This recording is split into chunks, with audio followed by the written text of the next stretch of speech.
Est-ce qu'on s'est déjà posé la question, qui construit les routes, les ponts ou même les réseaux qui font tourner notre quotidien? Eh bien aujourd'hui, on plonge au cœur de la formation qui est derrière tout ça, le Bac Pro Travaux Publics. Un parcours pour celles et ceux qui veulent carrément bâtir le monde de demain. C'est quand même fou, non? On se sert de tout ça tous les jours, sans même y penser. Mais voilà, derrière chaque pont, chaque route, et oui, même derrière notre connexion Internet, il y a des équipes de pros qui bossent, et bien c'est ça l'univers des travaux publics. Bon, pour bien piger l'importance de cette formation, le mieux c'est de commencer par la base. C'est quoi au juste les travaux publics? Et quel est leur impact concrètement sur notre société? Alors, pour faire simple, les travaux publics, qu'on appelle aussi les TP, eh bien c'est tout ce qui touche à l'aménagement de nos infrastructures collectives. Attention, tout sauf les logements. Pensez aux routes, aux canalisations, aux réseaux d'énergie. En fait, c'est un peu les artères de notre société. Là, cette image, elle montre super bien la différence. D'un côté, les travaux publics, ça s'occupe de ce qui est en dessous et tout autour, va dire les fondations de notre vie à tous. De l'autre côté, le bâtiment, ça, c'est ce qui est dedans, là où on vit. Ce sont deux mondes qui se complètent, mais avec des métiers qui n'ont pas grand-chose à voir. Et cette phrase, elle résume parfaitement l'enjeu.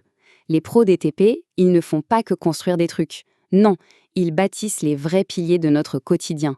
Des structures qui sont faites pour durer et pour fonctionner pour tout le monde.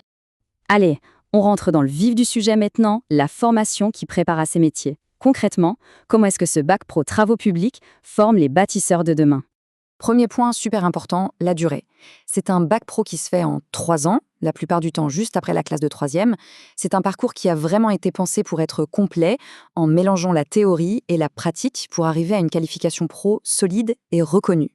Ce graphique, il est très parlant. Le programme, ce n'est pas que de la technique, loin de là. Il y a un bon gros tronc commun de matière générale qui donne les bases, et puis une part vraiment importante consacrée aux compétences du métier spécifique aux travaux publics. C'est l'équilibre parfait entre la tête et les mains. L'idée derrière ce diplôme, elle est claire. C'est de former des professionnels qui touchent à tout, capables de comprendre et d'agir à chaque moment d'un projet. Il ne s'agit pas juste d'exécuter, mais de vraiment penser le chantier dans son ensemble. Et voilà comment ça se passe en gros. D'abord, la partie étude et préparation, où on décortique les plans et on organise tout. Ensuite, on passe à l'action, la réalisation sur le terrain. Et pour finir, une étape cruciale, le contrôle, pour être sûr que tout est nickel, conforme et de qualité. Et attention, on est bien loin de l'image d'Épinal du chantier à l'ancienne. La formation, elle est complètement dans son temps. On y apprend à se servir d'outils numériques comme les maquettes 3D, à intégrer les questions d'écologie, on y prépare des habilitations de sécurité qui sont indispensables, et on a même une initiation à la gestion d'équipe. La théorie, c'est bien beau, mais comment on passe de la salle de cours au terrain? C'est justement toute la force de la voie pro. Voyons un peu comment ça s'organise. 20 semaines, il faut bien retenir ce chiffre. C'est le temps minimum que chaque élève doit passer en entreprise durant sa formation. Ce n'est pas juste un petit plus, c'est un pilier du diplôme, le moment où la théorie se frotte à la réalité du terrain. Ces 20 semaines, ce n'est pas un simple stage. Ça s'appelle la période de formation en milieu professionnel, la PFMP. Et c'est une étape absolument obligatoire pour avoir son diplôme. C'est là que tout ce qui a été vu en cours prend vraiment son sens, au contact des vrais pros. Alors, comment on fait pour intégrer ce cursus? Il y a plusieurs portes d'entrée. La plus classique, c'est de s'orienter après la troisième vers une seconde pro spécialisée dans les métiers de la construction.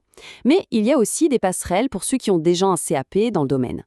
Et bonne nouvelle, la formation est plutôt bien répartie en France. Avec 62 établissements qui la proposent, il y a de bonnes chances d'en trouver un pas trop loin de chez soi, que ce soit dans un lycée pro ou dans un centre de formation d'apprentis.